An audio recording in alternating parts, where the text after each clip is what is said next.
اللہ پر ایمان مضبوط رکھو، جن کے ایمان مضبوط ہوتے ہیں انہی کے لیے معجزے ہوتے ہیں۔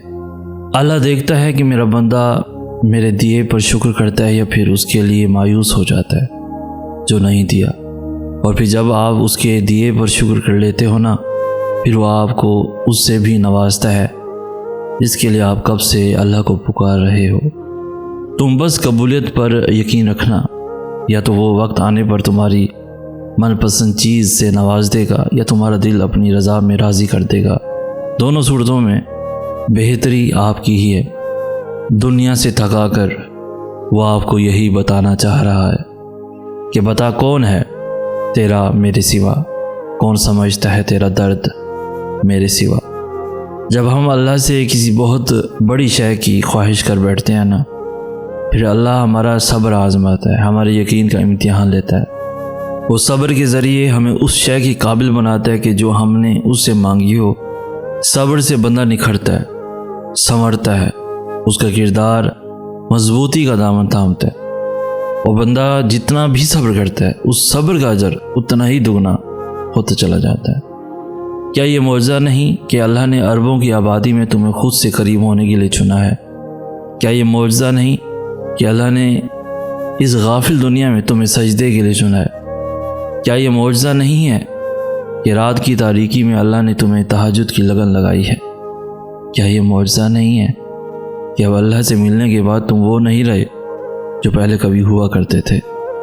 یہ تمہارا یقین ہی تو ہے کہ اللہ ہر پل تمہارے ساتھ ہے۔ کہیں وہ تمہارے ڈگمگاتے قدموں کو سنبھال لے گا تو کہیں گرتے ہوئے کو تھام لے گا۔ وہ کبھی تمہیں اکیلا نہیں چھوڑے گا۔ اگر تمہارا دل بار بار تم سے اس بات پر لڑتا ہے کہ ابھی ہار نہیں ماننی، ابھی تو اور بھی شدت سے اللہ پر یقین رکھنا ہے، ابھی آسمانوں سے دعاؤں کی قبولیت اترتی دیکھنی ہے، ابھی تو کن فیکون کی خوشبو محسوس کرنی ہے، تو جان لو کہ اللہ کی طرف سے ہمت آ گئی ہے۔ بہت جلد انشاءاللہ معجزہ بھی آنے والا ہے۔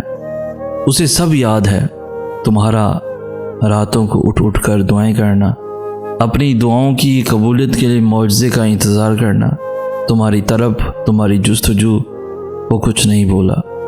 وہ عنقریب تمہارے لیے معجزہ خاص کر کے تمہاری من پسند چیز سے ملوا دے گا، کیونکہ وہ امتحان انہی سے لیتے ہیں جو اسے پیارے ہوتے ہیں، جن پر اسے مان ہوتا ہے کہ یہ آخری وقت تک مجھے منائیں گے اور مجھ سے مایوس نہیں ہوں گے۔ نصیب کسی نے کھول کر تو نہیں دیکھے ہوتے، وہ تو اللہ کے لکھے ہوتے ہیں، اور اگر کسی کے برے ہوں تو نصیب کبھی برے نہیں ہوتے، کیونکہ وہ اللہ نے لکھے ہیں۔ اللہ زندگی میں درد دکھاتا ہے، اس کا یہ مطلب نہیں کہ ہمارا نصیب درد بھرا ہے، بلکہ اس لیے تاکہ ہم بہت ساری دعائیں مانگ کر اس اللہ سے اپنا نصیب خوبصورت لکھوا لیں۔ اور اللہ ایسا کیوں کرتے ہیں؟ کیونکہ وہ ایسا انہی کے ساتھ کرتے ہیں جن سے وہ محبت کرتے ہیں۔ جب تمہاری کہانی ایسے موڑ پر کھڑی ہو جہاں تم بے بس ہو جاؤ، کوئی راستہ نظر نہ آئے، صبر اپنے آخری حدوں کو پہنچ جائے، تو جان لینا اللہ انجانے راستوں سے تمہارے لیے مدد بھیجنے والا ہے۔ تمہاری آزمائش کا اختتام ہو چکا ہے، اب وہ تمہیں معجزوں کی راہ دکھانے والا ہے۔ یوں مایوس بیٹھے رہنے سے کیا ہوگا؟ معجزہ تو اللہ کے روبرو کھڑے ہونے سے ہوگا۔ یقین کا دعویٰ کرتے ہو تو یقین رکھو بھی، یہ سوچ کر کیوں گھبراتے ہو کہ آگے کیا ہوگا؟ جانتے ہو کیوں یہ بے چینی تمہیں ستاتی ہے؟ تم جلد باز ہو، تمہاری جلد بازی تمہیں تھکاتی ہے، تم ہر بار نافرمانی کرتے ہو اللہ کے فیصلوں کی، مگر آخر میں اسی کی محبت ہر بار تمہیں تمہاری محبت سے بچاتی ہے، لیکن تمہیں ہر حفاظت سزا ہی نظر آتی ہے۔ تم دیکھتے نہیں، پر زندگی تمہیں ہر ایک کی حقیقت دکھاتی ہے۔ جس نے سنا ہے تمہیں ہر دفعہ اس کی بس ایک دفعہ سن لینے سے کیا ہوگا؟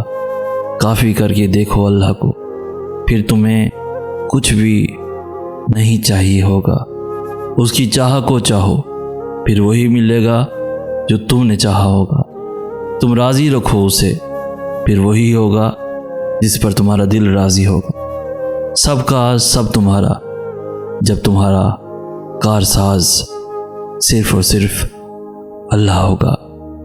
جب آپ کے سامنے ہماری کوئی ویڈیو آتی ہے، یہ بھی اللہ کی طرف سے ایک وسیلہ ہے کہ اللہ کی جانب سے آپ کی مشکلوں کو حل کرنے کا ایک موجب بنتی ہیں، درد کے ماروں کا سہارا بنتی ہیں۔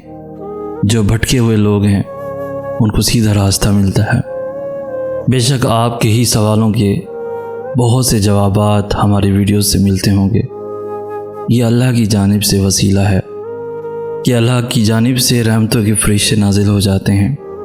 جب بھی آپ پریشان ہوتے ہیں، کوئی نہ کوئی ہماری بات، کوئی نہ کوئی ویڈیو آپ تک پہنچ ہی جاتی ہے کسی نہ کسی صورت۔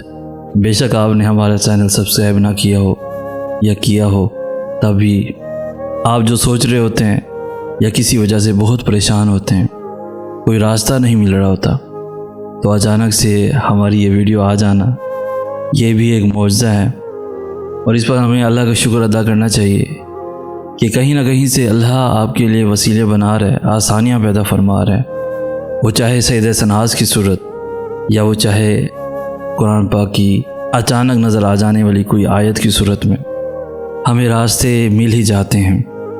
ہم بس گھبرا جاتے ہیں وقتی طور پر، لیکن بھول جاتے ہیں کہ جس مشکل میں اللہ تعالیٰ نے ڈالا ہے، اس مشکل سے نکالنے والا بھی وہی رب ہے۔ وہ کبھی بھی اپنے بندوں کو تنہا نہیں چھوڑتا، تمہاری زندگی میں موجود لوگوں کو وسیلہ بناتا ہے تمہارے کاموں میں آسانی پیدا کرنے کے لیے۔ بس اپنے یقین کو ٹوٹنے نہ دینا، بے شک اس کی مدد قریب ہے۔ کیا یہ کسی معجزے سے کم نہیں کہ اللہ نے تمہارے نصیب میں تہجد جیسی عبادت لکھ دی ہے، جس نے راستوں کو دشوار کر کے تمہیں دکھایا ہے۔ منزل کو حسین بھی وہی بنائے گا، آج نہیں تو کل تمہیں تمہاری مانگی ہوئی چیز سے نواز دیا جائے گا۔ یہ دیری کا مطلب تو یہ ہے کہ تمہارے حق میں خیر کی جا چکی ہے، دیری کے باوجود بھی دعا دل سے نہیں جا رہی، جو تمہاری پکار اللہ کے ہاں سنی جا چکی ہے۔ صبر کرو وہاں بھی جہاں صبر کرنا مشکل لگے، اور توکل رکھو اللہ پہ، پھر دیکھو اللہ تمہارے لیے کیسے بند دروازے کھولتا ہے، کیسے ناممکن کو ممکن بناتا ہے تمہارے لیے۔ بے شک اللہ صبر کرنے والوں کے ساتھ ہے۔ معجزوں کی راہ تو اللہ آخری سانس تک کھلی رکھتا ہے، تو تم تبھی دعا کرتے رہنا جب تمہارے پاس قبولیت کی کوئی بھی وجہ باقی نہ رہے، کیونکہ بے بس تم ہو، وہ تو پل میں نصیبوں کو بدل سکتا ہے اور لمحوں میں دلوں کو موڑ سکتا ہے۔ وہ تمہاری آنکھوں سے نکلنے والے آنسوؤں کی ایک ایک وجہ جانتا ہے، وہ ان کو اپنے خون سے خوشیوں میں بدل دے گا۔ بس وہ چاہتا ہے کہ تم اس پر یقین رکھو۔ اتنا پریشان نہ ہوا کرو، یاد رکھو آپ کے معاملات اس کے ہاتھ میں ہیں، جو جانتا ہے کہ آپ کو کیا چاہیے، آپ کے لیے کیا بہتر ہے، وہ کیسے آپ کی چاہت کو بہترین بنا کر کس وقت، کس لمحے، کس گھڑی آپ کو عطا کرنا ہے، اور وہ بے شک ہم سے بہتر جانتا ہے۔